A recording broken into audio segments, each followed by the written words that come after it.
আপনি জানি কোন ইউনিভার্সিটি থেকে পাশ করেছেন? আমি তো বিয়েতে লেহেঙ্গা আর আপনি পরবেন পাঞ্জাবি। কি ব্যাপার, আমি আপনাকে কোশ্চেন করলাম একটা, আপনি উত্তর দিলেন আর একটা। তো আপনার নাম কি? আমার মেয়ের নাম আপনি চুপি থাকেন, মেয়েকে জিজ্ঞেস করছে, মেয়ে উত্তর দেখ।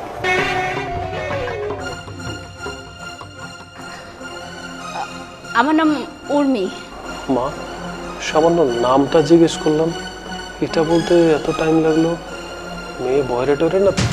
কি ব্যাপার ভাই সাহেব, আপনার মেয়ে এত দেরি করে নামের উত্তর দিল? ওর কি কোনো সমস্যা আছে? আরে না না, আপনারা বুঝতে পারলেন না, আপনারা তো মুরব্বী, আপনাদের সামনে মেয়ে কথা বলতে লজ্জা পাচ্ছিল। আর মেয়েকে তো আমি অনেক সংস্কার দিয়ে মানুষ করেছি, তাই একটু লাজ বেশি। ও আচ্ছা, তাই। আজকাল মেয়েদের থেকে তো এই সংস্কারটা উঠেই গেছে। আপনার মেয়েকে আমার খুব পছন্দ হয়েছে। আচ্ছা আচ্ছা, বেশ ভালো। আপনি কোন পর্যন্ত পড়াশোনা করেছেন?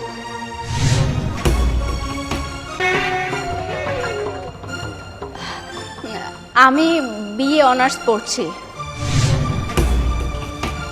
বাহ, খুব ভালো, তাহলে তো খুবই ভালো। ভাই, আপনার মেয়ে বিয়ে অনার্স করতেছে, অথচ কত আদর্শ।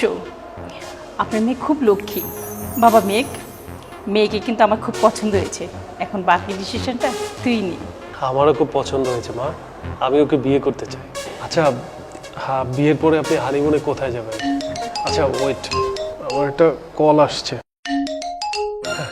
আরে বন্ধু, এই তো আমি চলে এসেছি।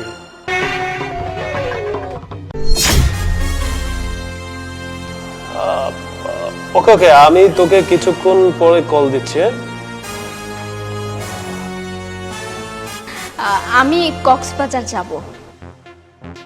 ও আচ্ছা, আপনি কক্সবাজার যাবেন? আমি তো ভেবেছি আপনাকে নিয়ে হানিমুনে যাব লন্ডন, ইউরোপ, ভালো কোনো কান্ট্রিতে।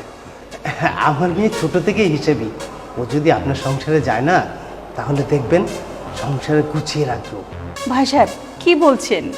এখনকার মেয়েরা তো চায় স্বামীর টাকাটা কিভাবে দুই হাতে খরচ করবে, আর আপনার মেয়ে দেখেন কি হিসাবই।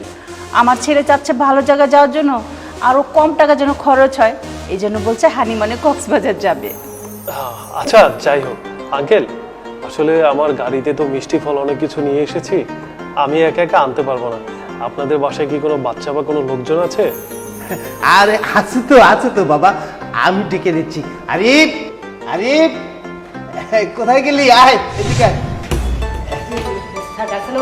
হ্যাঁ, ওই ফল মিষ্টিগুলি নিয়ে আয় বাবা। আচ্ছা চলেন। ও, যেটা বলছিলাম, আপনি জানি কোন ইউনিভার্সিটি থেকে পাশ করেছেন?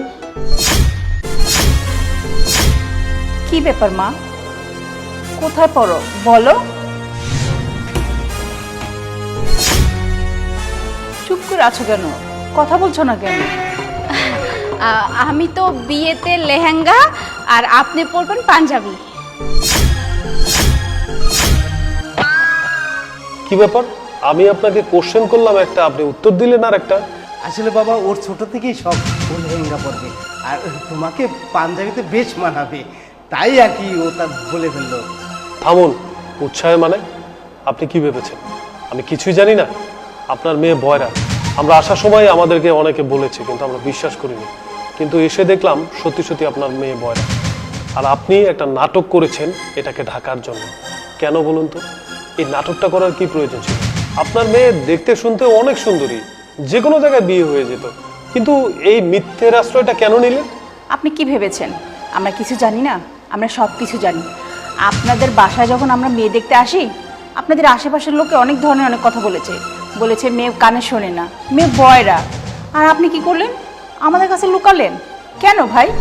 মিথ্যে কেন বললেন? শোনেন, আমি যখন এখানে আসি তখন তো আমরা সব কিছু জেনেছি। তারপর আমি আমার ছেলের সাথে সব কিছু শেয়ার করেছি। আমার ছেলে কি বলেছে জানেন? বলেছে আপনাদের এই ঘটনাটা যদি আপনারা নিজের মুখে যদি আমাদের কাছে স্বীকার করেন, তাহলে আমার ছেলে আপনার মেয়েকে বিয়ে করবে। কিন্তু না, তার বিপরীত হলো। আপনারা কথাটা পুরোই গোপন করেছেন। কি করবো বাবা, আমার মেয়ে কানে শোনে না দেখে একের পর এক বিয়ে ভেঙে যাচ্ছে, তাই আজকে মিথ্যার আশ্রয় নিতে হলো বাবা। আপনারা আমার মেয়ের দিকে তাকিয়ে দেখুন, কি সুন্দর, দেখতে কত সুন্দর, লেখাপড়ায় ভালো, তারপরেও বিয়ে হচ্ছে না।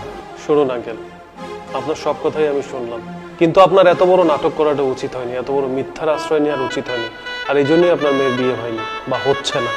শুনুন, সৎভাবে যদি আপনি বলে দিতেন যে আপনার মেয়ে কানে শোনে না, তাহলে একটা ব্যবস্থা করা যেত। আপনার সততার জন্য আপনার মেয়েকে বিয়ে করা যেত, কারণ ও তো দেখতে শুনতে মাশাআল্লাহ অনেক সুন্দরী।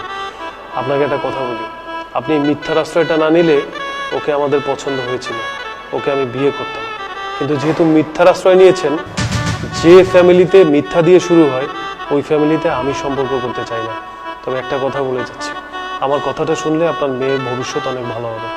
আপনি ওকে ভালো একটা ডক্টর দেখান, সুস্থ হলে তারপরে মেয়ের বিয়ের কথা নিয়ে চিন্তা করবেন। ভালো থাকবেন মা, চলো। ছেলেটা ঠিকই বলেছে, আমি যদি আমার মেয়েকে আগেই চিকিৎসা করাতাম তাহলে আমাকে মিথ্যার আশ্রয় নিতে হতো না। দেখি একটা ভালো চিকিৎসকের সন্ধান করি।